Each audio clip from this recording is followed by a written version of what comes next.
고린도전서 1장 4에서 9절.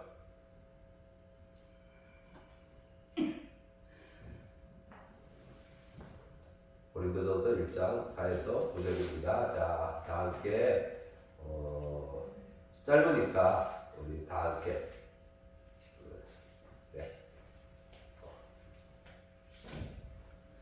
다 함께 합독하겠습니다.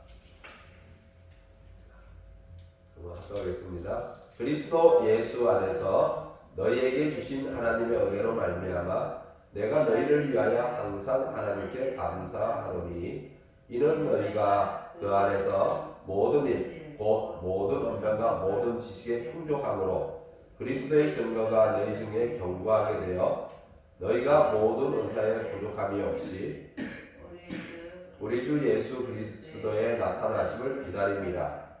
주께서 너희를 우리 주 예수 그리스도의 날에 책망할 것이 없는 자로 끝까지 견고하게 하시리라.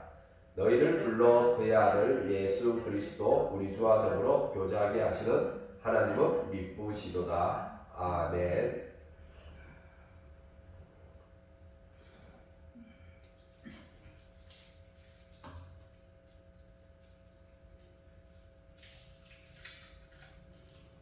오늘의 말씀은 견고하게 하시는 미쁘심입니다.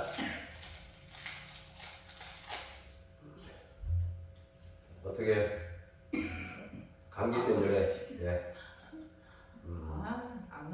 감기가 많이 심하네요.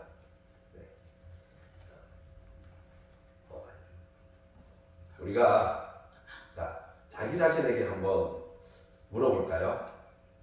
자기 자신에게 한번 물어봐요. 당신은 누구야? 라고 말해요. 자, 우리 한번 물어볼까요? 자기를 이렇게 가슴에 손에 얹고, 자, 당신은 누구야? 당신은 누구야? 예. 나 자신은 누구일까요? 나의 정체성은 무엇이죠? 성경이라는 거울에 나를 비추면 나는 어떤 모습으로 비춰질까요? 4절을 읽어보겠습니다. 우리 4절을 다 함께 읽어보겠습니다. 그리스도 예수 안에서 너희에게 주신 하나님의 은혜로 말미암아 내가 너희를 위하여 항상 하나님께 감사하노니. 여러분은 예수 그리스도 안에 있는 하나님의 은혜입니다.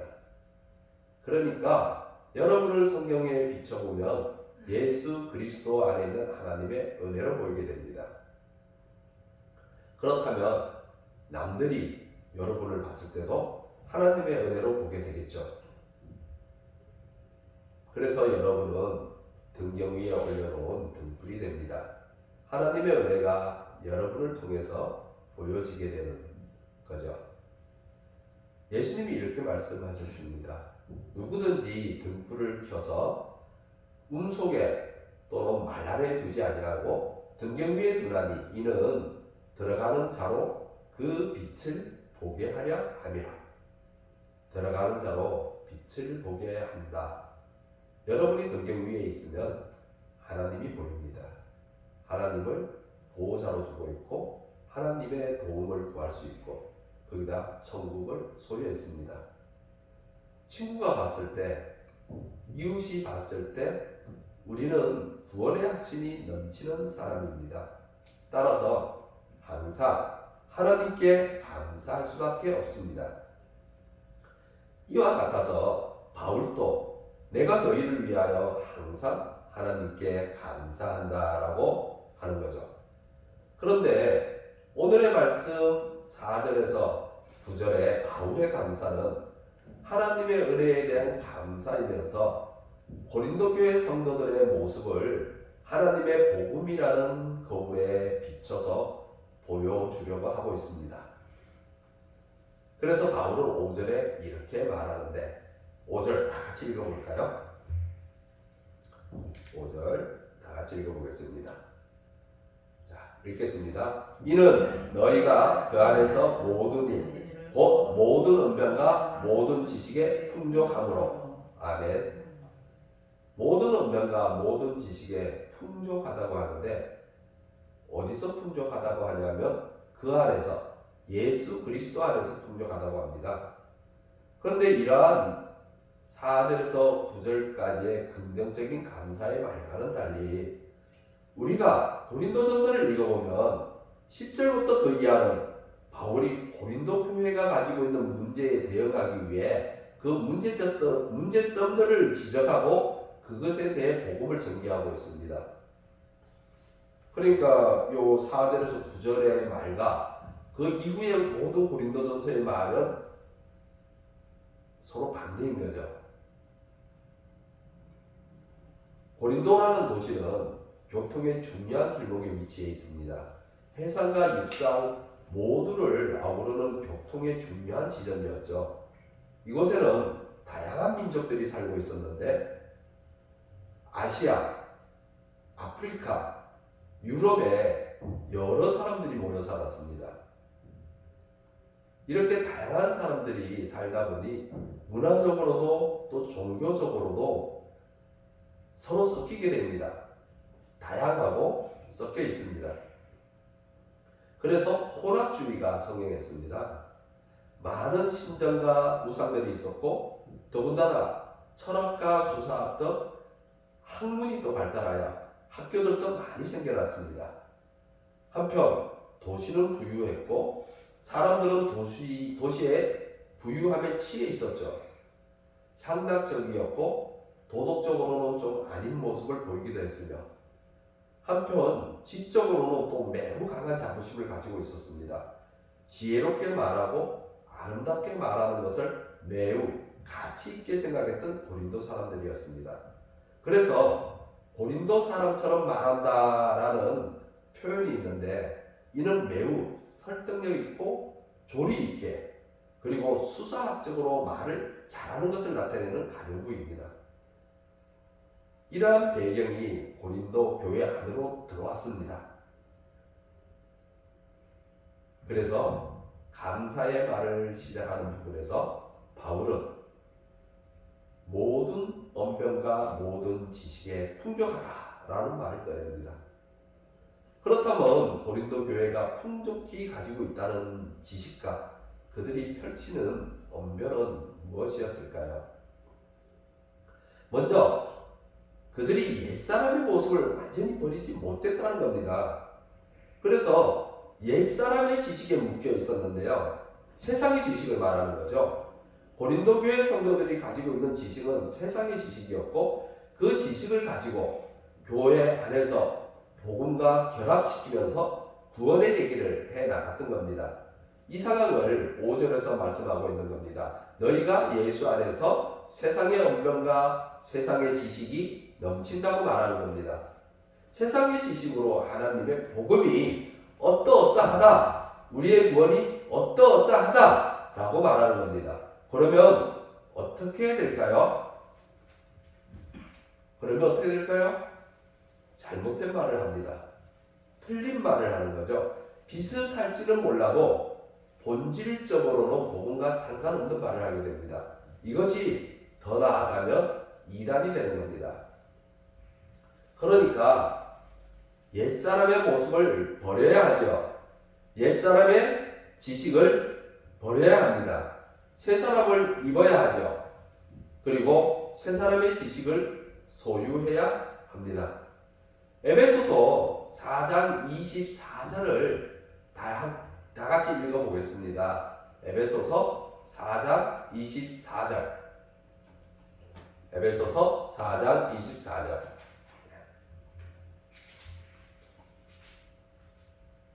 에베소서 4장 24절.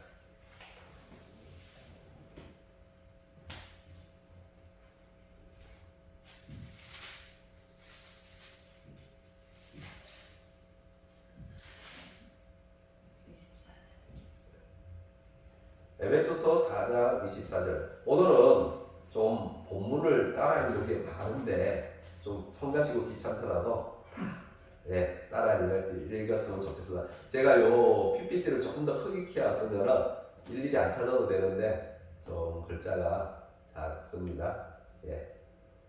24절 읽겠습니다. 찾았으면 읽겠습니다. 하나님을 따라 의와 진리의 거룩함으로 지으심을 받은 새 사람을 입어라. 그러니까 하나님의 말씀으로 거듭나라 라고 하고 있습니다. 바뀌어야죠. 바뀌어야 됩니다.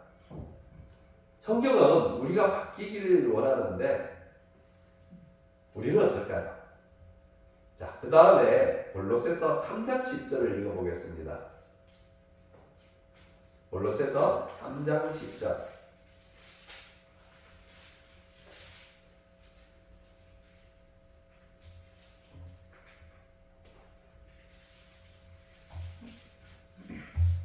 골로새서는 보면은 에베소서보다 조금 더 가서 예,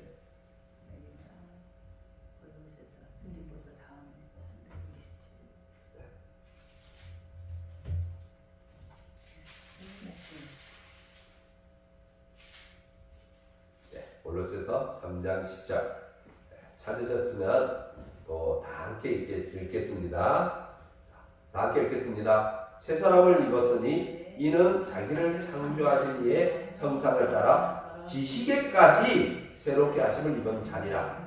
네, 새 사람을 입었으면 어쨌다고요? 자, 우리가 조금 전에는 에베소서에서는 뭐라고 했죠? 새 사람을 입어라. 골로새서에서는 뭐라 하죠? 새 사람을 입었으니 지식에까지 새롭게 하심을 입어라. 이렇게 되죠. 그죠? 자, 하나님의 말씀으로 거듭난 성도는 세상의 지식을 버려야 합니다. 오직 하나님의 말씀만 붙듭니다.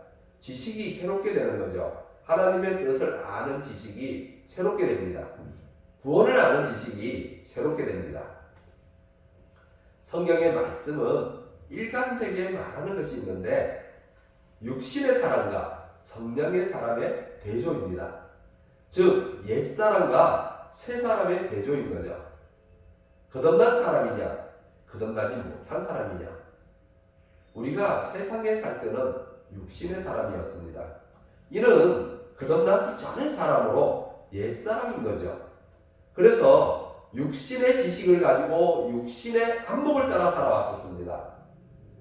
따라서 하나님의 구원을 이해할 수가 없는 거예요. 하나님에게 나아가 순종할 수가 없습니다. 그런데 예수님을 우리는 믿었습니다. 예수님을 믿었으니 예수님을 믿고 나서는 우리가 성령의 사람으로 바뀌어야 한다는 거죠. 즉, 새 사람이 되어야 한다는 겁니다. 그렇다면 우리가 모든 지식에 있어서 새로워져야 하고 우리의 생각과 우리의 안목도 새로워져야 한다는 겁니다. 이것이 성령이 일관되게 우리에게 가르치는 말씀입니다. 그런데 고린도 교인들 중 일부는 하나님의 지혜, 하나님의 지식으로 자신을 새롭게 하지 못하고 도리어 이 지혜와 지식을 세상에서 자기가 알던 지혜와 지식을 가지고 이해하려다 보니까 하나님의 지혜와 지식이 세상의 지혜와 지식과 섞여버리게 되었습니다. 그렇다면 고린도 교인들이 복음 중에서 세상의 지혜와 지식으로 섞어버린 복음의 지식은 무엇일까요? 그것은 바로 구원론과 성령의 은사에 관한 것이었습니다. 구원에 관한 것과 성령의 은사에 관한 것이었습니다. 그래서 6절과 7절에 이 얘기를 하고 있는 겁니다. 자, 고린도전서 1장 우리 본문 6절과 7절 우리 다 함께 읽어보겠습니다. 고린도전서 1장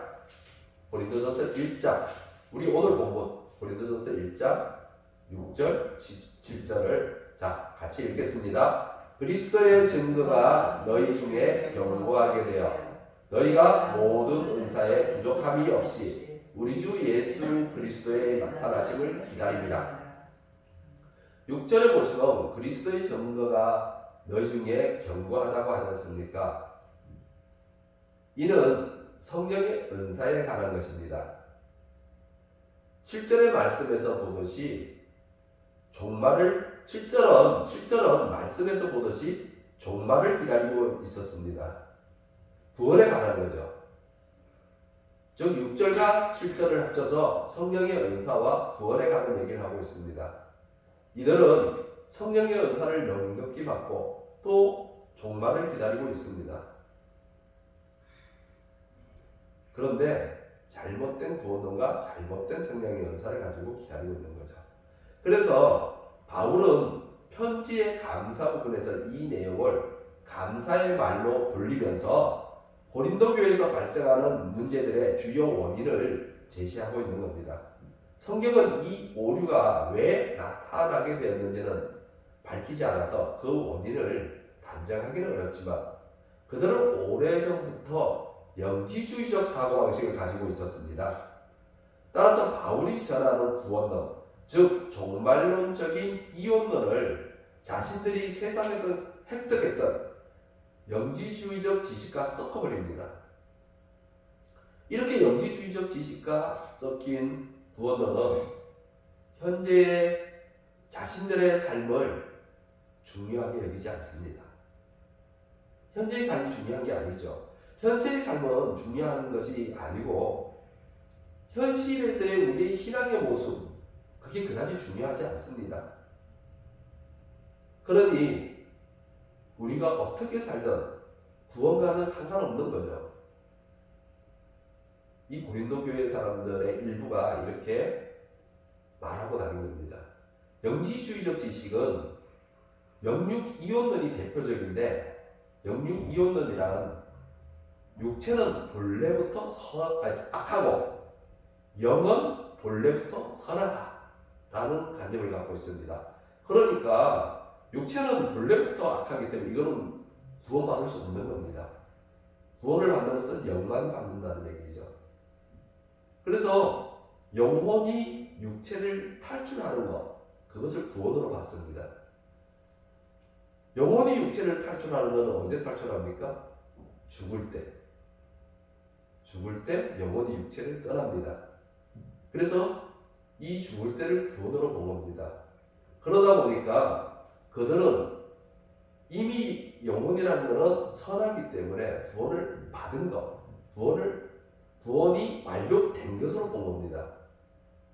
구원을 가정으로 이해하지 아니하고 어느 한 시점으로 다 끝난 것으로 보는 겁니다.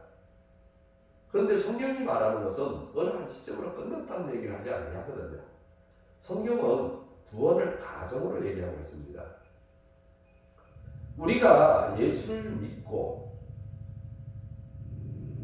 주님의 품 안으로 들어온 것은 이제 구원의 시작의 절차를 밟는 겁니다. 그러나 완성은 언제 되냐? 예수님이 재림하실 때 완성되지만 우리는 완성될 때까지 그 길을 걸어가야 한다는 겁니다. 자신들은 이미 구원이 확정되었기 때문에 자신이 육체로 어떤 삶을 살든 방탕한 삶을 살든 타락한 삶을 살든 아니면 떠난 삶을 살든 구원에서 절대 떨어져 나가는 법 없다고 생각합니다. 이렇게 바울이 전한 구원론을 오해하고 있었기 때문에 그들의 신앙의 모습은 경건하지 못하고 세상과 똑같이 부도덕한 모습이 나타났던 겁니다. 이렇게 현재의 신앙의 모습을 중요하게 여기지 않는 오류가 꾸준히 교회 역사에서 나타나고 있으며 요한계시록에서도 나타나고 있습니다. 요한계시록 2장 15절과 16절의 말씀으로 15절에 보면 이와 같이 내게도 니골라 당의 교훈을 지키는 자들이 있도다. 그러므로 회개하라. 그리하지 아니하면 내가 내게 속히 가서 내 입에 금으로 그들과 싸우리라. 요한이 버가모 교회에 보낸 편지의 내용입니다. 버가모 교회의 성도들 중 일부가 이 니골라 당의 교훈을 따라 신앙생활을 하고 있었는데 예수님으로부터 책망을 받게 된 거죠. 니골라 당의 가르침은 어떤 가르침이냐면 사람이 한번 하나님을 믿은 뒤에는 무슨 행동을 해도 죄가 되지 않는다 라는 것입니다. 이들은 율법의 시대는 지나갔으므로 지킬 필요가 없고 육신은 악이요 영만이 선함으로 육신으로는 무엇이든지 할 수 있으며 특히 신자는 은혜로 보호받기 때문에 무슨 일을 해도 죄가 되지 않는다 라고 가르치고 있었습니다. 이게 1세기 교회에서 주장되었던 이단들입니다. 이는 하나님의 구원을 오해를 해도 크게 오해를 하고 있었던 거죠. 예수님은 이에 대해 단호하게 말씀하십니다. 회개하지 아니하면 내 입의 금으로 그들과 싸우겠다. 내 입의 검은 뭡니까? 내 입의 검은 말씀입니다. 종말 때 심판의 말씀입니다. 즉 심판하겠다라는 말입니다. 이러한 심판의 말씀에도 불구하고 이와 유사한 지식과 생각들이 여전히 오늘날 교회 안에도 자리 잡고 있습니다. 그래서 신앙의 모습이 신실하지도 않고 경건하지도 않고 두껍지도 않습니다. 구원이라는 것에 너무 강하게 초점이 맞추어지다 보니 하나님의 뜻에 초점을 맞추는 것에는 실패를 하게 됩니다. 구원을 베푸시는 하나님 중심적으로 생각하지 아니하고 자기 중심적으로 이해하게 됩니다. 하나님이 왜 나를 만나주셨는지, 하나님이 나를 만나주신 목적, 하나님이 내게 은혜 베푸신 목적, 하나님이 나를 인도하신 목적, 하나님이 나를 구원해 주신 목적에 집중해야 합니다. 그렇지 못하고 집중하지 못하면 신앙의 삶이 세상의 삶과 닮아 있습니다. 둘의 차이가 나타나지 않는다는 거죠. 예수님을 믿으면 새 사람을 입어야 되는데 옛 사람을 벗기 싫어하기 때문에 새 사람을 입을 수가 없게 됩니다. 왜 보시면 제가 어릴 때, 요즘 아이들도 그런지는 모르겠지만 제가 어릴 때 어머님이 목욕시켜 주려고 물을 커다란 통에 받아놓고 아이를 붙들고 와서 옷을 벗기려고 합니다. 그러면 어떻게 하죠? 아이는? 안 벗으려고 합니다. 씻기가 싫어서 옷을 안 벗고 저항을 하려고 합니다. 결국은 어머님의 힘에 제압을 당해서 옷을 벗든지 아니면 어머님이 제시하는 보상을 통해서 옷을 벗고 목욕을 하게 됩니다. 지금 우리의 신앙이 이와 같습니다. 우리가 예수님을 믿었으니 예수님이 우리의 옛사람을 벗겨내려고 합니다. 그러나 우리는 아이가 버티는 것처럼 우리도 옛사람을 벗기를 좋아하지 않고 주저하거나 버티고 있습니다. 그래서 신앙은 있는데, 믿음은 있는데 신앙의 모습이 없는 거예요. 믿음의 모습이 나타나지 않습니다. 바울이 전하는 구원론은 시간 간격을 둔 이원론입니다. 예수 그리스도를 믿는 사람들에게 성령님이 내주하게 되고 저항할 수 없는 은혜로 예수님을 믿게 됩니다. 이 성령님의 내주, 그리고 그 성령님이 내주하면서 내게 주신 믿음, 이것은 구원의 선물이고 바로 구원의 첫 열매인 거죠. 그러나 이것으로 종결된 것이 아니라는 겁니다. 구원의 완성은 아직 뒤로 미루어져 있습니다. 언제일지 몰라도 예수 그리스도의 재림 때 구원은 완성됩니다.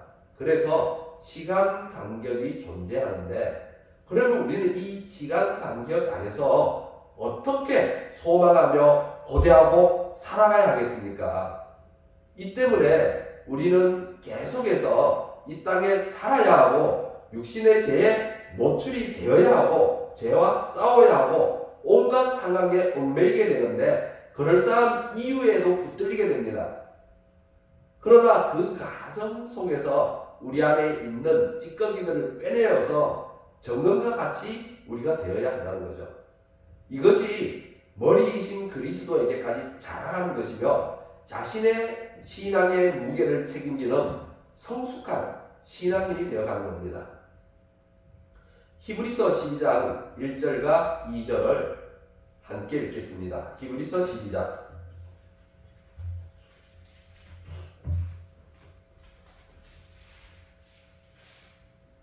히브리서 12장 1절과 2절. 다 찾으셨으면 1절과 2절을 함께 읽겠습니다. 이러므로 우리에게 구름같이 둘러싼 허다한 증인들이 있으니 모든 무거운 것과 얽매기 쉬운 죄를 벗어버리고 인내로서 우리 앞에 당한 경주를 하며 믿음의 주여 또 온전하게 하시는 이인 예수를 바라보자. 그는 그 앞에 있는 기쁨을 위하여 십자가를 참으사 부끄러움을 개의치 아니하시더니 하나님 우편 보좌에 앉으셨느니라. 아멘. 예수님은 왜 부끄러움을 개의치 않으시며 십자가를 참으셨을까요? 그분의 기쁨이 무엇이기에? 그분의 기쁨이 무엇이라고 생각하십니까? 그분의 기쁨은 바로 여러분입니다. 그분의 기쁨은 여러분입니다. 그러면 우리의 기쁨은 무엇입니까? 아직도 이 세상에 있습니까? 믿음의 주여 우리를 온전하게 하시는 이인 예수님이 되어야 합니다. 이를 위해서 얽매이기 쉬운 우리의 습관을 벗어버리고 인내로서 우리 앞에 당한 경주를 하는 것이 우리의 신앙의 모습입니다. 그래서 바울은 표대를 향해 달려가는데 빌립보서 3장 14절을 함께 읽겠습니다. 빌립보서 3장 14절. 빌립보서는 아까 에베소서 읽었던 에베소서 바로 뒤에 있습니다. 빌립보서 3장 14절. 빌립보서 3장 14절 다 같이 함께 읽겠습니다. 찾으셨으면 읽겠습니다. 표대를 향하여 그리스도 예수 안에서 하나님이 위에서 부르신 부름의 상을 위하여 달려가노라. 이것이 성도가 취해야 할 신앙의 모습입니다. 표대를 향해 부르신 부름의 상을 위해 예수님 안에서 달려가야 합니다. 여러분 중에 혹시 부르지 않으신 분이 있습니까? 여러분 모두는 하나님이 위에서 부르신 분들입니다. 따라서 여러분 자신이 교회이며 성령님이 여러분의 보증을 서주고 계십니다. 오늘의 말씀 8절을 함께 읽겠습니다. 오늘의 본문 고린도전서 1장 8절. 고린도전서 1장 8절을 함께 읽겠습니다. 고린도전서 1장 8절. 자, 찾으셨으면 다 같이 읽겠습니다. 주께서 너희를 우리 주 예수 그리스도의 날에 책망할 것이 없는 자로 끝까지 경고하게 하시리라. 성령님이 우리의 보증만 되시고 가만히 앉아 계신 분이 아니라는데 우리는 초점을 맞추어야 합니다. 성령님이 일하시고 계십니다. 성령님은 우리의 연약함에도 끊임없이 우리를 위로하시고 우리에게 새 힘을 주시고 주저앉은 우리를 일으켜 세우십니다. 우리를 저 끝날까지 경고하게 하시죠. 여러분을 경고하게 하십니다. 하나님의 신실하심으로 말입니다. 자, 우리 그 밑에 있는 마지막 말씀 고린도전서 1장 9절 이거를 다 함께 읽고 마치겠습니다.